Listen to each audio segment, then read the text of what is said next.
نحمدہ ونصلی علی رسولہ الکریم اما بعد۔ محترم ناظرین، السلام علیکم ورحمۃ اللہ وبرکاتہ۔ سورہ فاتحہ کا آغاز ہم نے کیا، جو کہ اللہ کریم کی حمد و ثنا، اس کی تعریف، اس کی بزرگی، وہ اسی لائق ہے کہ اس کی تعریف، اس کی بزرگی بیان کی جائے۔ الحمدللہ، تمام تعریفیں، کل حمد و ثنا اللہ رب العالمین کے لیے ہے۔ الحمدللہ رب العالمین، رب ہے، تمام جہانوں کا پالنے والا ہے۔ رب جو ہے، رب پالنے والے کو کہتے ہیں، اللہ پالنے والے ہیں۔ کس انداز سے پالتے ہیں؟ انسان دنیا میں آیا نہیں، اس کے پالنے کا نظم چل رہا ہے۔ انسان دنیا میں آیا تو کس انداز سے آیا، اور پھر دنیا میں اس کے پالنے کے جو انتظامات ہیں وہ پہلے سے کر دی جاتے ہیں، اور پھر دنیا کے اندر انسان آتا ہے، یہ سارے کے سارے انتظامات اس کے پالنے کے، اس کی پرورش کے موجود ہیں۔ ماں ہے، اس کے دل میں محبت اسی اللہ نے ڈالی ہے جس کے لیے ساری تعریفات ہیں، اور کس انداز سے وہ اللہ اس انسان کو پالتا ہے جو اس کے گمان میں بھی نہیں ہوتا، جو وہم و گمان میں بھی نہیں ہے، جو اس نے کبھی سوچا بھی نہیں ہے۔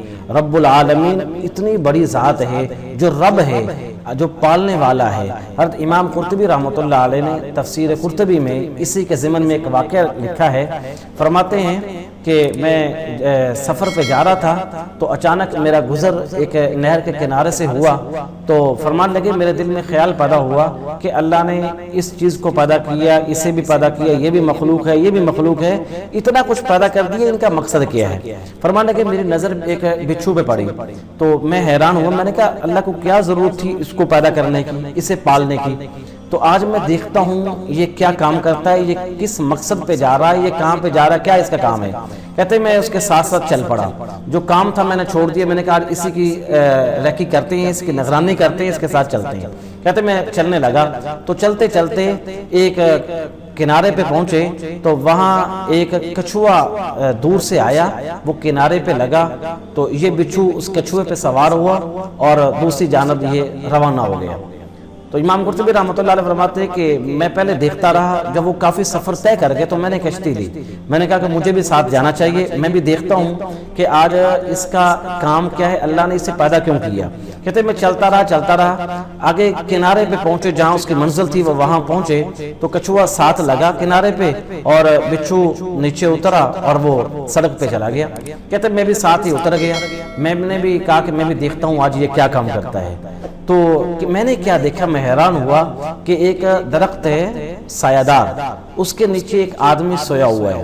اب وہ اپنے مستی میں سویا ہوا، اور اسی اثنا میں کہ اس کے قریب ایک سانپ ہے جو اپنا منہ کھولے ہوئے اور قریب ہے کہ وہ اس پہ حملہ آور ہو جائے، اور یہ بچھو اتنی تیزی سے جا رہا ہے اور جا کر کے اس سانپ پہ حملہ آور ہوتا ہے، جس کے نتیجے میں وہ سانپ جو ہے وہ وہاں سے بھاگتا ہے، اور میرے دیکھنے میں اسی اثنا میں کہ اس آدمی کی آنکھ جو ہے وہ کھل جاتی ہے، وہ آدمی بیدار ہوتا ہے، اور بیدار ہونے کے نتیجے میں وہ سانپ تو بھاگ گیا، وہ بچھو اسے نظر آیا، وہ جلدی سے پتھر اٹھاتا ہے اسے مارنے کے لیے۔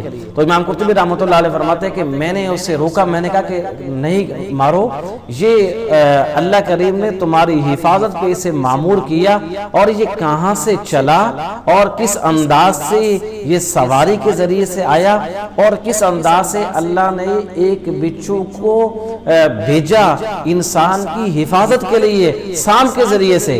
سانپ جو ایک مارنے کے لیے آ چکا تھا، اور اللہ کریم نے حفاظت کا انتظام کہاں سے اسے چلایا، اور کہاں سے اسے سواری دی، اور کہاں سے یہ سانپ کو چلایا، اور کہاں سے پھر اللہ کریم نے اس کے نتیجے میں اس انسان کی حفاظت کی۔